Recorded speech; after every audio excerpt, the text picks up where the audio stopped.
You're listening to Garden Master Ken Lain and the Top 10 Gardener Podcast. Welcome to the Top 10 Garden Show.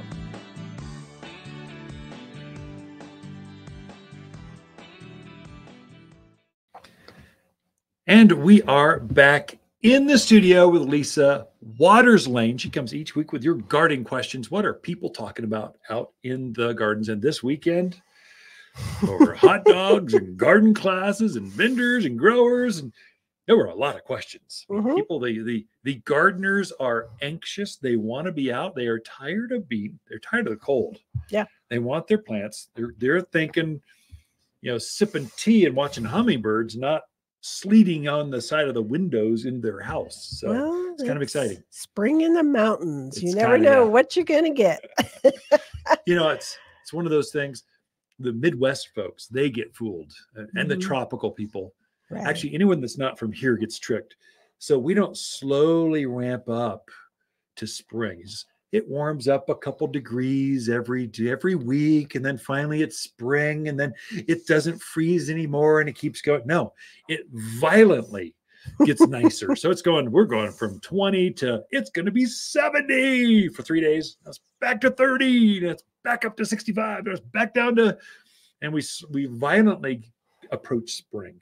Right. And there could be sleet and snow and stuff in between. Sure. So that's the average frost date, or the last frost date of spring for most of us tuning into this area is that first week in May. Okay. You folks over in the Verde, you're so special. Maybe they're the last couple days of April, but basically we're all the same. We're not Prescott Valley. I love those folks. They always think, we're warmer. So much different than Prescott. You are not. You're just down the freeway. You're the same exact as all of us.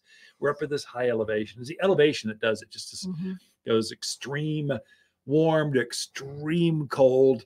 So get plants that can adapt to that. Right. And there are plants that can adapt to that. And you're seeing them bloom all around the region now. So I do get asked that a lot. We know we're going to get more freezes. Is it okay to plant? Well, I guess it comes down to, don't plant a tomato plant. No. But you can put your trees, some of your perennials, your shrubs, lilacs, forsythia. You can plant all those things now, and they're fine with it. It's the best time to plant evergreens. I mean, spruce and pine and cedar, cypress, junipers, they're all, this is the time. Fruit trees, this is your best time. I know they say fall is for planting fruit trees, but you know what? There's not that many choices. Right. You got to water them. So you have way more choice. All the cocktail trees are available now. I don't have those in the fall. They're available now. So now's the time before they leaf, before they flower is your peak time. So I guess it depends. Everyone wants to start, the novices. They want to start tomatoes in March. Right. I'm going, you're going to see more frost. And if you look at a tomato plant cold, it's going to die. So we try to hold folks back. There's no holding people back. They just kind of go. In fact, remind Amy to make sure we get more tomatoes. We need more. We need tomatoes now because people are going to buy them. And I always have people every year. Well, this is my third crop. You got to go, okay. We try to bring in variety tomatoes. I mean, big sizes that are a little bigger because bigger is tougher. And we bring them in not for the mass gardener. We're bringing in for that retired gardener. And this is their thing they do. They plant it in a container and they have it in the garage at night. And every day they go and they roll it out into the sunshine and they roll it back in and they protect it. And then they do this to get, 1 or 2 tomatoes going early, and then they'll plant all the rest of them later. Yeah. So it's those kind of folks. It's funny.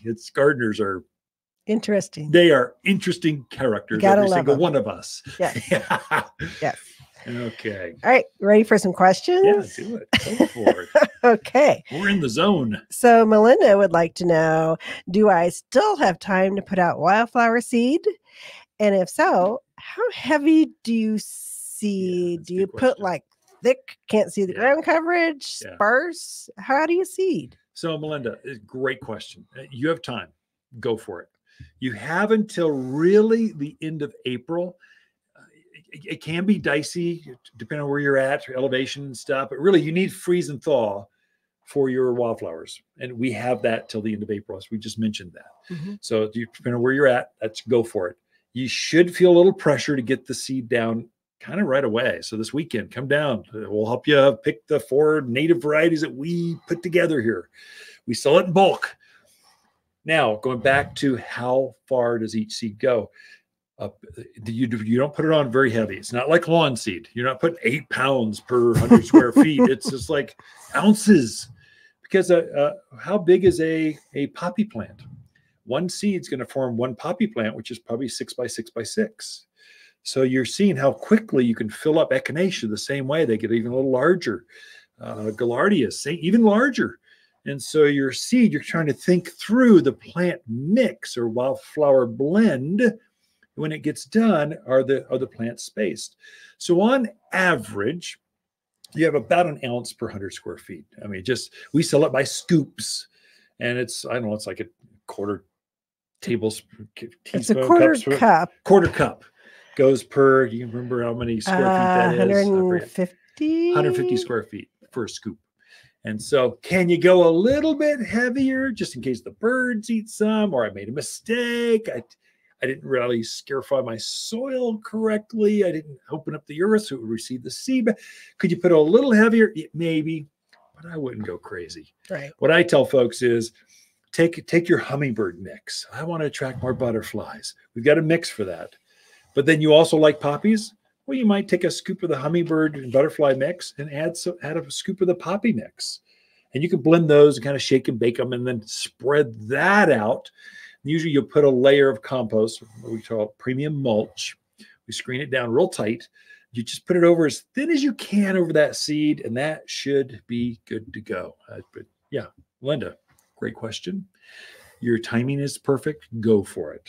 Okay. Next question is from Shelley. She says, what's the difference between an Atlas cedar and a Deodar cedar?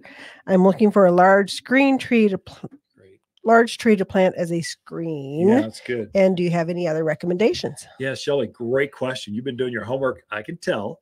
That's a great question. So Atlas cedar, that's on the courthouse. That's the courthouse tree. So 100 and something years ago, when we became a state, they planted 2 Atlas cedars down there as a celebration. And the largest one, as you look at Bucky O'Neill looking towards the courthouse on Gurley Street, the biggest tree on the left-hand side, that's an Atlas cedar. So it's a big trunk. Like, you can't put your arms around it. Of course, it's 100 years old. It's now, I don't know how tall it is, but it's tall. Big. I mean, it's like way above, like I can't even tell how big it is. It's so big. That's when they light up often with at Christmas, the one that dances around, that kind of stuff. That's an Atlas cedar. Interesting. One that's on the back side. This is just trivia, just while we're in Prescott. The biggest tree on the courthouse by far is a redwood tree. It's on the other side of the courthouse in the middle of the lawn area. That biggest trunk, it's so big, it just has this big green canopy over you. They've limbed it up some so you can play and enjoy the lawn areas underneath it. That's a redwood. So you can plant that too. The difference between Deodar and Atlas cedar. Okay, Deodar cedar is kind of have more green. Atlas cedar is more blue. The Atlas cedar has more layering, like a Christmas tree, more swooping branches, I think. A Deodar cedar has more softer swooping branches. And so out of the two, which one grows faster? They're probably both pretty fast. Deodar cedar is a little bit more popular only because as they're young, they're fuller. They look like they have more girth, more size to them.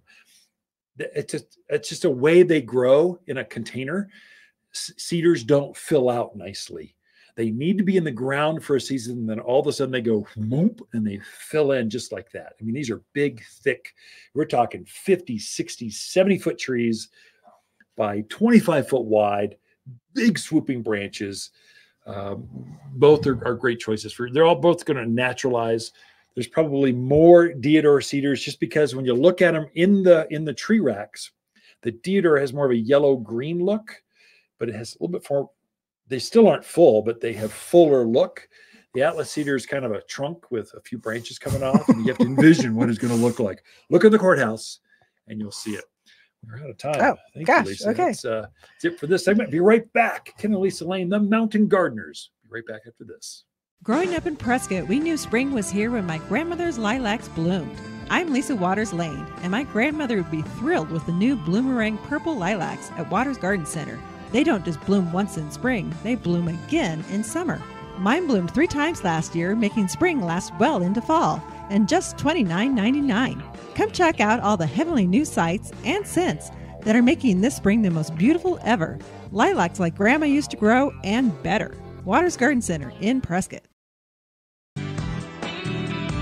You're listening to Ken Lain, aka the Top 10 Gardener. Ken can be found throughout the week in Prescott at Waters Family Garden Center. Listen daily as he answers the top 10 questions of the week, streaming on Apple, Google, Spotify, or wherever you download your podcasts.